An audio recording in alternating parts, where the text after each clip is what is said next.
अस्सलाम वालेकुम एवरीवन, क्या हाल चाल है आप सबकी। उम्मीद करती हूँ आप सब लोग बिल्कुल खैरियत से होंगे। तो जी, आज जो मैं रेसिपी आपके साथ शेयर करने जा रही हूँ, ये एक बिल्कुल अनप्लान्ड रेसिपी है। तो अगर आपके साथ भी कभी ऐसा कोई इंसिडेंट हो जाए तो आप भी इसको बना सकते हैं। तो आज हुआ कुछ यूँ कि मैं ज़हन से मेरे बिल्कुल निकल गया कि मेरे पास टमाटर ख़त्म हो गए हैं, लेकिन मैंने प्लान कर लिया था कि मैंने आलू की तहारी बनानी है। उसके लिए मैंने राइस भी भिगो दिए थे, और जब तैयारी शुरू की मैंने, तो पता चला कि टमाटर नहीं है। तो उस वक़्त समझ ही नहीं आ रहा था कुछ, क्योंकि बहुत कम टाइम रह गया था। ऑलमोस्ट 8 बज गए थे और 9 बजे गैस ने चले जाना था, और कोई ऐसा था भी नहीं जिससे कि मैं मँगवा सकूँ टमाटर। फिर अचानक से मेरे ज़हन में आया कि बस इसी को आलू का पुलाव बना लेती हूँ मैं, उसमें टमाटर नहीं पड़ेंगे। तो लेकिन ये बहुत मज़े का बना था। तो इसीलिए मैंने सोचा आपके साथ भी इस रेसिपी को शेयर किया जाए कि कभी अर्जेंटली आपके पास गेस्ट भी आ जाते हैं, कुछ नया करने को दिल चाहे नॉन वेज में, तो ये बहुत एक अच्छा ऑप्शन है। और इसके साथ ही मैंने कुछ की छोटी-मोटी सी विंटर शॉपिंग, तो वो भी मैं आपके साथ शेयर करूँगी। तो वीडियो में मेरे साथ एंड तक रहिएगा। और वीडियो अगर पसंद आती है तो लाइक, शेयर, कमेंट करना बिल्कुल मत भूलिएगा। चैनल पर नए हैं तो सब्सक्राइब करके ही जाइएगा। लेकिन सबसे पहले चलते हैं हम रेसिपी की तरफ और शुरू करते हैं अल्लाह ताला के बाबरकत नाम से, जो बहुत मेहरबान, निहायत रहम करने वाला है। यहाँ पर मैंने पैन में पौना कप के करीब कुकिंग ऑयल है, ये ऐड कर दिया है। और उसमें मैंने ये एक मीडियम साइज़ की प्याज है जो कि मैंने कट करके डाल दी है। मेरे पास इस वक्त टाइम की बहुत ज़्यादा शॉर्टेज थी, तो इसलिए मैंने इसको फ्राई करके ज़्यादा निकाला नहीं है। मैंने सोचा कि इसको आलूओं को तो गलने के लिए डालूं, फिर मैंने सेपरेटली प्याज जो है वो फ्राई करके अलहदा कर ली थी ऊपर से गार्निशिंग के लिए। आप इस स्टेज पे भी प्याज को हाफ जो है वो सेपरेट कर सकते हैं। जब ये फ्राई हो जाए, तो गोल्डन हो जाए, तो आधी आप इसमें से निकाल सकते हैं। मैंने इसमें थोड़ी ही डाली थी। बस अब इसमें मैं ऐड करूँगी साबित गरम मसाला। गरम मसाले में मैंने एक तेज़ पत्ता लिया है, 3 से 4 लौंगे लिए हैं, 7 से 8 काली मिर्चें हैं, एक छोटा दालचीनी का टुकड़ा है, और 2 बड़ी इलायची हैं। ये मैंने डाल दिया है इसके अंदर, और इसको मैं मज़ीद फ्राई करूँगी। थोड़ा-सा फ्राई करने के बाद यहाँ पर मैं ऐड कर दूँगी लहसुन अदरक का पेस्ट, और साथ में मैंने 7 से 8 हरी मिर्ची ले ली हैं, वो भी साथ में ही कूट ली थी।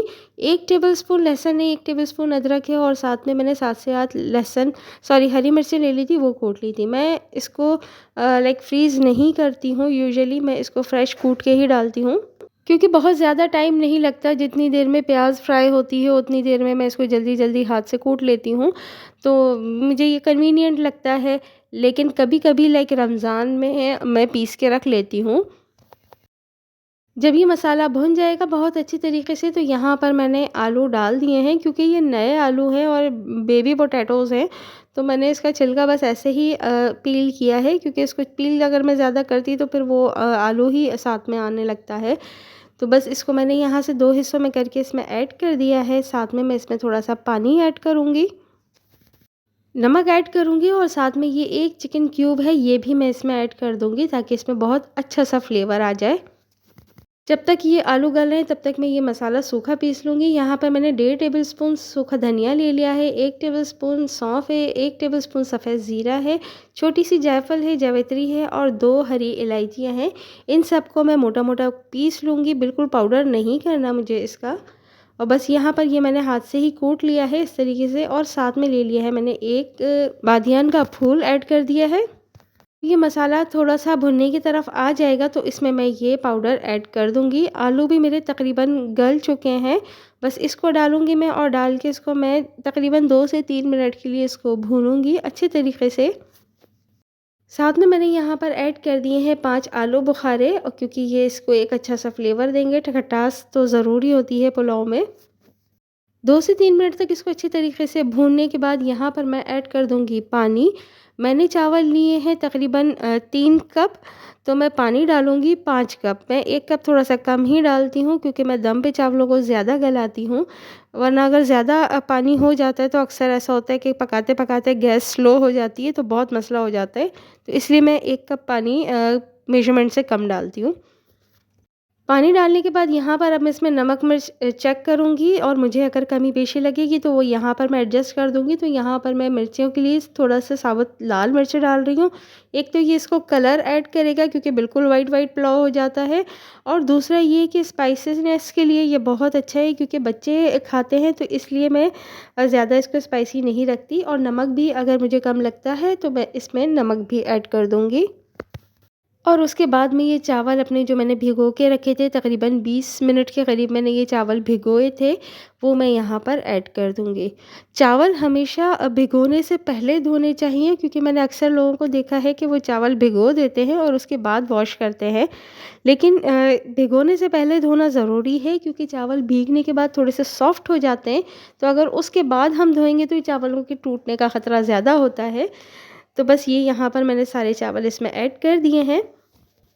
और अब मैं इसको थोड़ा तेज़ आँच पर मीडियम टू हाई फ्लेम पे इसको मैं उस वक़्त तक पकाऊँगी जब तक कि इसका पानी रिड्यूस नहीं हो जाता।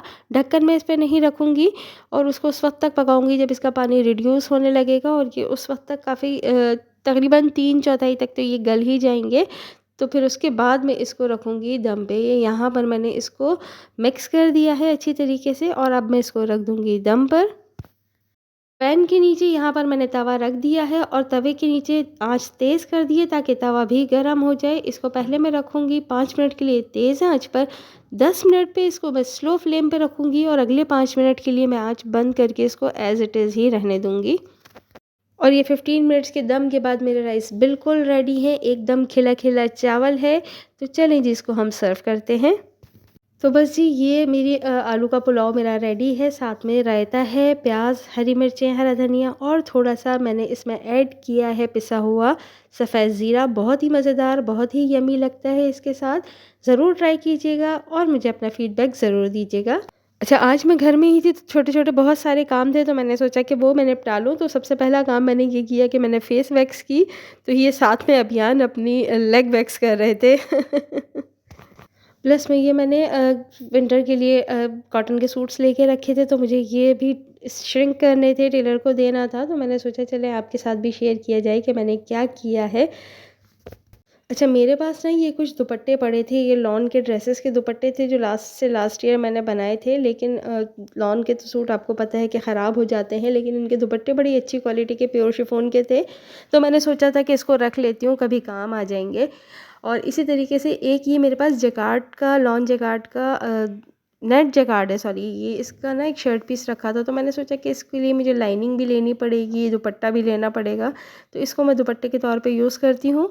और इन सब के साथ मैं कंट्रास्ट में, मैचिंग में प्लेन ड्रेसेस लेकर आई थी, क्योंकि इस बार मैंने सोचा था कि मैं बहुत ज़्यादा खर्चा नहीं करूँगी, तो जो रखा हुआ है बस उसी को एडजस्ट करूँगी, क्योंकि ऑलरेडी शादी की शॉपिंग में बहुत ज़्यादा खर्चा हो गया है। लेकिन क्योंकि वर्किंग लेडी हूँ तो मुझे कपड़ों की भी ज़रूरत होती है नए-नए। तो बस इसके साथ ही मैंने कंट्रास्ट में ले लिया था, सेल्फ प्रिंट का है कॉटन में। बहुत अच्छा लगा था मुझे क्योंकि मेरा बड़ा दिल भी था सॉलिड्स में बनाने का, और सेल्फ प्रिंट तो मुझे वैसे ही ऑलरेडी बहुत ज़्यादा पसंद है, तो बस मैंने ये ले लिया था, इसके साथ कंट्रास्ट किया था। और उसके साथ ही इसकी डिज़ाइनिंग के लिए मैंने ले ली थी कुछ लेसेस, ये 2 तरह की मैंने लेसेस ली थी। दूसरा दुपट्टा ये था मेरा, ये भी लॉन के ड्रेस के साथ का दुपट्टा था, और ड्रेस तो मेरा ख़त्म हो गया था, लेकिन ये दुपट्टा मुझे बहुत ज़्यादा पसंद था। इसकी फ़ॉल, इसका स्टफ़ बहुत ज़बरदस्त था, तो बस ये मैंने रख लिया था। और इसके साथ ये मैं मूव कलर में लेकर आई हूँ प्लेन में। ये भी सेल्फ़ प्रिंट है, बहुत हल्का सा प्रिंट है, लेकिन इतना ज़्यादा फ़ील नहीं होता, लेकिन है बड़ा खूबसूरत सा। तो बस इसके ऊपर ये दुपट्टा बहुत प्यारा लग रहा था, तो हो सकता है इसके ऊपर मैं कोई छोटी-मोटी एम्ब्रॉयडरी वगैरह करवा लूँ, क्योंकि अभी तक इसके लिए मुझे मैचिंग की लेसेस अच्छी सी कोई मिली नहीं थी। और तीसरा दुपट्टा ये था मेरा, और ये भी मुझे बहुत ज़्यादा पसंद था। इसका भी ड्रेस जो है वो ख़राब हो गया था, तो फिर मैंने दुपट्टा सेव कर लिया था। प्योर शिफॉन का दुपट्टा है ये। इसके साथ मैंने ग्रे कंट्रास्ट किया है, और साथ में मैं लेकर आई हूँ ये ब्लैक कलर की लेस। और ये बड़ी खूबसूरत सी लेस आई हुई है, आजकल सितारों वाली सीक्वेंस लगे हुए हैं मैचिंग के, और ये ग्लिटर वाली थोड़ी सी पतली वाली लेस भी है, तो ये भी मैंने ले ली है। और इसको भी मैं इसको स्टाइल करवाऊँगी लेसेस से, और जब ये सिल कर आएगा तो मैं आपको दिखाऊँगी और आप मुझे बताइएगा कि ये कैसा बना है। तो इस तरीके से मैंने बहुत सारे दुपट्टे सँभाल के रखे हुए हैं जिनके साथ मैं ड्रेसेस बनाऊँगी। और मैं पसंद भी ऐसे ही करती हूँ कि लाइक दुपट्टे मैं अक्सर सेव कर लेती हूँ, क्योंकि इकोनॉमिकल पड़ जाते हैं। लाइक ये दुपट्टे मेरे पास रखे हुए थे, तो मैंने ड्रेसेस जो लिए हैं आई थिंक 1200 या 1300 के 2 पीस मिल गए थे मुझे। तो मेरे लिए काफ़ी इकोनॉमिकल रहा था।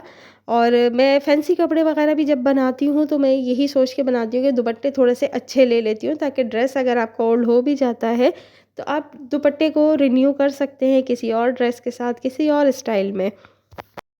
तो बस ये कपड़ों को मैंने श्रिंक करके डाल दिया था, और यहाँ पर बहुत छोटी सी स्पेस है मेरे पास कपड़े सुखाने के लिए। तो मैं कभी ये भी शेयर करूँगी कि मैं किस तरीके से इस पे कपड़े सुखाती हूँ, और ये मैंने रस्सियाँ कैसे बांधी हुई हैं। तो आई होप कि आपको आज की वीडियो पसंद आई होगी। पसंद आई है तो लाइक शेयर कमेंट करना बिल्कुल मत भूलिएगा।